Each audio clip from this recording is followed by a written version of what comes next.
తెలుగు రాష్ట్రాల్లో ప్రజలకు ఏమైనా ఫిర్యాదులుంటే సోమవారము కలెక్టర్ కార్యాలయాలకు వందలు వేల సంఖ్యలో వెళ్ళి అక్కడ వారి యొక్క సమస్యలను లిఖితపూర్వకంగా కలెక్టర్ కార్యాలయంలో ఇస్తున్నారు. కానీ పని భారం వల్ల అక్కడ కలెక్టర్లు ఉండరు, జాయింట్ కలెక్టర్లు ఉండరు. ఎవరో ఒక అధికారి కలెక్టర్ కార్యాలయం తరపున ఒకరు తీసుకుని రసీదు అయితే ఇస్తున్నారు. ఈ ఫిర్యాదులు అందుతున్నాయి కానీ వాటిలో కనీసం 5% కూడా పరిష్కారానికి నోచుకోవటం లేదు. చాలా తెలివిగా ఈ కలెక్టర్ కార్యాలయం నుండే అధికారులు ఈ స్వీకరించిన ఫిర్యాదులను, ప్రజా సమస్యలను వాళ్ళు పరిష్కరించబడినవి ఇంగ్లీష్లో రిజాల్వ్డ్ అని కొట్టేస్తున్నారు.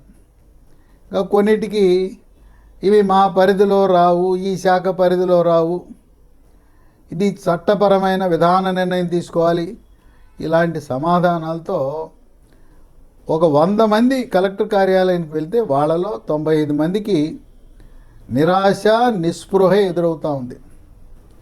లక్ష్యం మంచిదే, ఉద్దేశం మంచిదే. లాంఛనంగా జిల్లాలో ఉండే అధికారులందరినీ కలెక్టర్ కార్యాలయంలో అన్ని శాఖల వారిని సమావేశపరుస్తారు. ఆ శాఖకు సంబంధించిన అధికారి అందుబాటులో లేకపోతే ఆయన తరువాత 2వ స్థానంలో ఉండే అధికారులందరినీ కూడా పిలుస్తున్నారు. ఆ విధంగా అన్ని శాఖల అధికారులు సోమవారం వారి సమయం అంతా కలెక్టర్ కార్యాలయంలోనే గడిపేసి ప్రజలకు అందుబాటులో ఉండలేదు ఈ అధికారులు. తర్వాత వాళ్ళ పరిపాలనకు కూడా వాళ్ళు అందుబాటులో ఉండటంలా. ఇలాంటి సమయంలో తెలుగు రాష్ట్రాలలో ప్రజలే కాదు, భారతదేశం నుండే రాష్ట్రాలలో నివసిస్తున్న ప్రజలకు ఒక శుభవార్త. మనం ఇప్పటివరకు ఏమనుకున్నాం? రాష్ట్ర పరిధి, రాష్ట్ర శాఖలకు సంబంధించిన సమస్యలు, ఫిర్యాదులు రాష్ట్రంలో ఉండే అధికారులు, కలెక్టర్లు, పోలీసు ఉన్నతాధికారులే పరిష్కరించాలనుకున్నాం. కానీ కేంద్ర ప్రభుత్వం చాలా తెలివిగా ఒక అధునాతన విధానాన్ని ప్రధానమంత్రి మోదీ సిపి గ్రామ్స్ అనే ఒక పోర్టల్ని ప్రారంభించారు.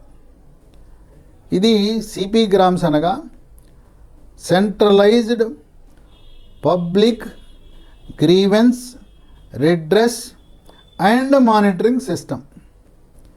ఈ సిపి గ్రామ్స్ ఉన్నదనే విషయం చాలామంది భారతదేశంలో నివసిస్తున్న పౌరులకు తెలవదు. ఒక విధంగా చెప్పాలంటే కేంద్ర ప్రభుత్వము ఈ సిపి గ్రామ్స్ గురించి ప్రచారము చేయటంలో సఫలీకృతం కాలేదు అని చెప్పాలి. ఇది ప్రచారంలోకి రావాలంటే ప్రధానమంత్రి మోదీ ఒక నెలలో మన్ కీ బాత్ కార్యక్రమంలో ఆయన మాట్లాడితే, దీని గురించి వివరిస్తే అప్పుడు ప్రజలకు అవగాహన కలుగుతుంది. రాష్ట్రాలలో ఎక్కువ ఫిర్యాదులు రెవెన్యూ, పోలీసు, పంచాయతీరాజు, మున్సిపల్ 4 శాఖలకు సంబంధించిన దాదాపు 80% ఫిర్యాదులు, సమస్యలు ఈ 4 శాఖల చుట్టే తిరుగుతూ ఉంటాయి. కలెక్టరు తన జిల్లా పరిధిలో ఉండే అధికారులను సంప్రదించి తన వంతు కృషి చేస్తాడు.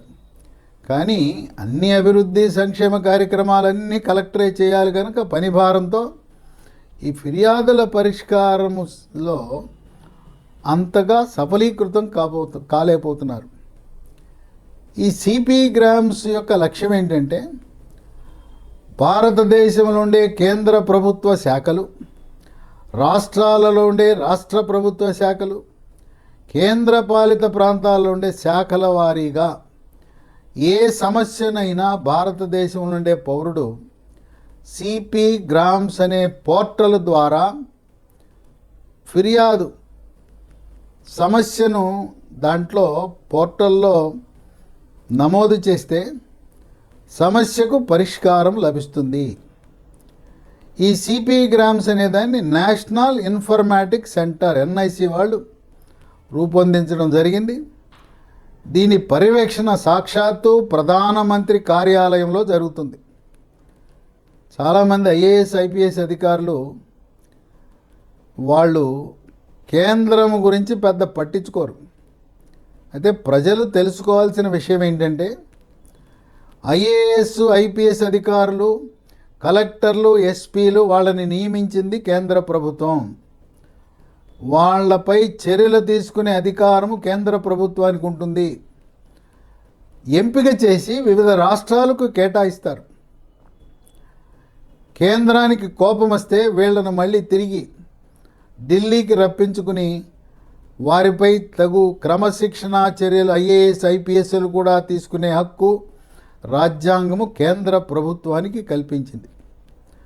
అందువల్ల ఈ సిపి గ్రామ్స్ ఆ పోర్టల్లో నమోదు చేసిన ఫిర్యాదు రాష్ట్రాలలో ఉండే జిల్లా కలెక్టర్లు, ఎస్పీలు, శాఖాధిపతులు, సెక్రటరీలు, చీఫ్ సెక్రటరీ, డీజీపీ ప్రతి ఒక్క ఉన్నతాధికారి దీనికి స్పందించి తగు సమాచారాన్ని ఫిర్యాదు చేసిన పౌరుడుకు అలాగే ప్రధానమంత్రి కార్యాలయానికి కూడా తెలియపరచవలసిన ఆవశ్యకత ఉంది. ఇది పద్ధతి ఏంటంటే మనము సిపి గ్రామ్స్ అని గూగుల్లో కొట్టి సిపి గ్రామ్స్ పోర్టలు దాన్ని ఓపెన్ చేసి దాంట్లో మన వివరాలు నమోదు చేసి ఫిర్యాదుని దాంట్లో పొందుపరచాలి. ఇది సెల్ ఫోన్లో చేయొచ్చు, ట్యాబ్లో చేయొచ్చు, పర్సనల్ కంప్యూటర్ ల్యాప్టాప్లో చేయొచ్చు, లేదా కంప్యూటర్లో చేయొచ్చు. గ్రామాలలో కంప్యూటర్ పరిజ్ఞానము తెలియని వారు మీరు ఈ సేవ మీ సేవా కేంద్రాలకు కానీ కేంద్ర ప్రభుత్వము నియమించిన కామన్ సర్వీస్ సెంటర్లు సిఎస్సిలోకి వెళ్ళి వాళ్ళకి ఏదో సర్వీసు రుసుము ఒక 20 రూపాయలు చేసి పెట్టినందుకు, ఈ పోర్టల్లో నమోదు చేసినందుకు కేంద్ర ప్రభుత్వానికి ఏమీ ఫీజు చెల్లించవలసిన అవసరం లేదు. మీరు ఆ కంప్యూటర్ సెంటర్ వాళ్ళకి ఇచ్చేది వాళ్ళు మనకి సహాయపడినందుకు మనం ఇచ్చే రుసుముగా గమనించాలి.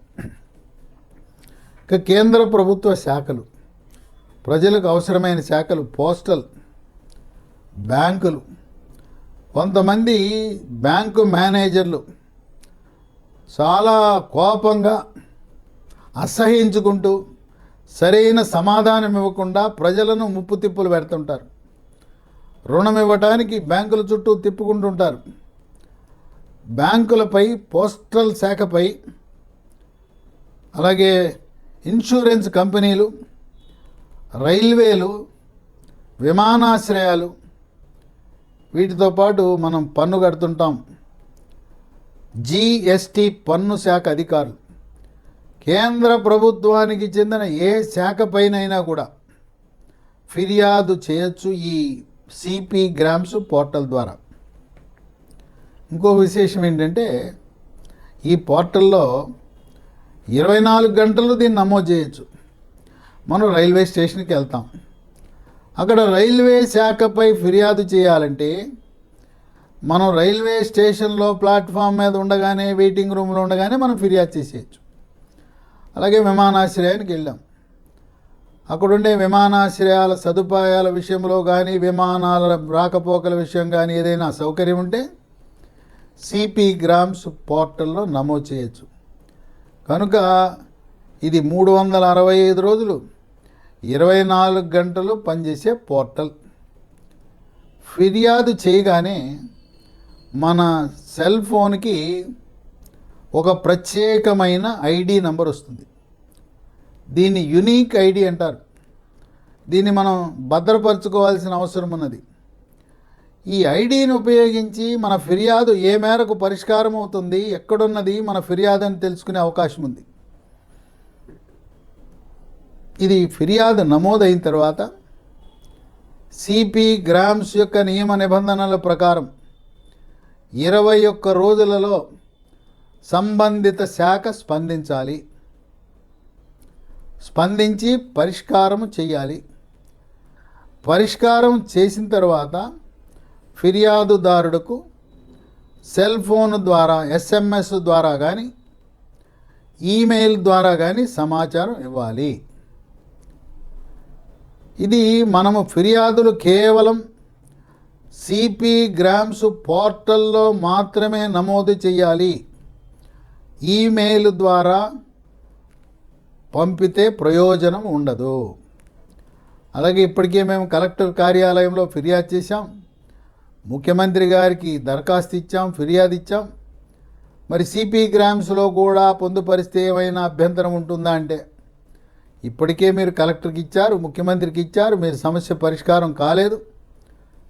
కనుక ఇది కేంద్ర ప్రభుత్వము సిపి గ్రామ్స్ పోర్టల్లో పెడితే ప్రధానమంత్రి కార్యాలయం యొక్క ప్రత్యక్ష పర్యవేక్షణలో మీ యొక్క సమస్యను, ఫిర్యాదును పరిష్కరించడానికి తగు ఏర్పాట్లు చేయటం జరిగింది. 21 రోజుల తర్వాత మీకు ఒక సమాధానం వస్తుంది. పరిష్కరించబడింది అని కంప్యూటర్లో రాస్తారు. పరిష్కరించబడింది అని రాగానే మన యొక్క ఫీడ్బ్యాక్, అంటే మేము అందించిన సేవ పరిష్కారము బాగుందా లేదా అని మనకు ఒక సమాచారం వస్తుంది. అప్పుడు నిజంగా మీ సమస్య పరిష్కారం అయితే నేను సంతృప్తిగా ఉన్నాను, సాటిస్ఫైడ్ అని అక్కడ పోర్టల్లో నమోదు చేయాలి. లేదు, వాళ్ళు పరిష్కారం చూపించినది మనకు సమంజసముగా లేదు, మనకి ఏమీ ఉపయోగపడలేదంటే నేను అసంతృప్తిగా ఉన్నాను, నాట్ సాటిస్ఫైడ్ అని మనం అక్కడ నమోదు చేస్తే ఇది మొదట పరిష్కరించిన అధికారికి పై అధికారి ఉంటారు. దీన్ని అప్పలేట్ అధికారి అంటారు. మనం ఎప్పుడైతే మీ పరిష్కారం నాకు ఆమోదయోగ్యంగా లేదు, నేను సంతృప్తి చెందలేదని అక్కడ నమోదు చేశామో ఇది పై అధికారికి వెళ్తుంది. పై అధికారి మళ్ళీ పునఃపరిశీలిస్తారు. ఈ విధంగా ప్రధానమంత్రి కార్యాలయంలో నిర్వహించబడుతున్న సిపి గ్రామ్స్ గురించి ప్రజలకు అవగాహన వస్తే, తద్వారా ఈ పోర్టల్ ద్వారా చిన్న చిన్న అనేక సమస్యలు పరిష్కారం అవటానికి అవకాశం ఉంటుంది. ఇది రాష్ట్ర ప్రభుత్వంలో పనిచేసే ప్రతి ఉన్నతాధికారి స్పందించవలసిన అవసరం ఉన్నది. ఇది సిపి గ్రామ్స్ నాకేమి సంబంధం, నేను ఎందుకు స్పందించాలని దాన్ని నిర్లక్ష్యం చేస్తే, ఏ రాష్ట్ర ప్రభుత్వంలో ఉన్న అధికారులు దీన్ని నిర్లక్ష్యం చేసి తగు సమాధానం ఇవ్వలేదో వారిపై క్రమశిక్షణా చర్యలు తీసుకోబడతాయి. కనుక మనము ప్రజలలో సిపి గ్రామ్స్ గురించి అవగాహన తేవాల్సిన అవసరం ఉంది. సోమవారం నాడు ఎండలో పడతా లెగుస్తూ బైకుల మీద, బస్సుల మీద, రైళ్ల మీద కలెక్టర్ కార్యాలయానికి వెళ్ళి పడిగాబులు పడి చివరికి అక్కడ ఎవరో ఒక చిన్న స్థాయి అధికారిని కలిసి ఈ ఫిర్యాదు ఇచ్చే కంటే మన ఊర్లోనే, మన ఇంట్లో మనకి కంప్యూటర్ పరిజ్ఞానం తెలిస్తే కంప్యూటర్లోనే మీ ఫిర్యాదుని, అది ఏ రకమైన ఫిర్యాదు అయినా కావచ్చు, రాష్ట్ర ప్రభుత్వ శాఖలకు సంబంధించిన ఫిర్యాదు కావచ్చు, భూ వివాదం కావచ్చు, పోలీస్ శాఖ సంబంధించింది కావచ్చు, కేంద్ర ప్రభుత్వానికి సంబంధించిన లావాదేవీలు కావచ్చు, ఏదైనా కూడా అరిచేతిలో ఉండే ఆండ్రాయిడ్ ఫోనును ఉపయోగించి సిపి గ్రామ్స్ ద్వారా మన పౌరుల సమస్యల పరిష్కారానికి ఈ వేదికను ఉపయోగించుకోవాల్సిన అవసరం ఉన్నది. విజ్ఞులు, మేధావులు, నెటిజన్లు ప్రజలలో సిపి గ్రామ్స్ పోర్టల్ గురించి విస్తృతంగా ప్రచారం చేయవలసిన అవసరం ఉన్నది. దీన్ని వినియోగించవలసిన అవసరం ఉంది. అంతేకాకుండా ఈ వీడియోని మీ వాట్సాప్ గ్రూపులలో ఫార్వర్డ్ చేసి, షేర్ చేసి విస్తృతముగా ఈ సిపి గ్రామ్స్ అనే పోర్టల్ యొక్క ఫిర్యాదుల వేదికను 10 మందికి, ముఖ్యంగా గ్రామీణ వాసులకు కూడా అందేలా మనము నెటిజన్లుగా, విజ్ఞులు, మేధావులు, ప్రజాస్వామ్యవాదులు దీన్ని విస్తృతంగా ప్రచారము చేసి పౌరుల సమస్యలు ఆఫీసుల చుట్టూ తిరగకుండా ఇంటి వద్దనే కూర్చుని పరిష్కరించే ఇటువంటి సౌకర్యము ఇంతవరకు చాలామందికి, పట్టణవాసులకు, మేధావులకు, విద్యావంతులకు కూడా తెలవని సమాచారం. కనుక ఇదొక ఉద్యమ స్ఫూర్తితో సిపి గ్రామ్స్ పోర్టల్ ఉన్నది. దాని ద్వారా మీ యొక్క పౌరుల సమస్యలు పరిష్కరించుకోండి సమాచారాన్ని విస్తృతంగా మనం ప్రజల్లోకి తీసుకువెళ్దాం. ప్రజా సమస్యలు ఆఫీసులకు వెళ్లకుండా ఇంటి వద్దనే పరిష్కరించే విధంగా నడుం బిగిద్దాం. దీనికి ప్రతి ఒక్క చదువుకున్న విద్యార్థులు, మేధావులు నడుం బిగించవలసిన అవసరం ఎంతైనా ఉన్నది.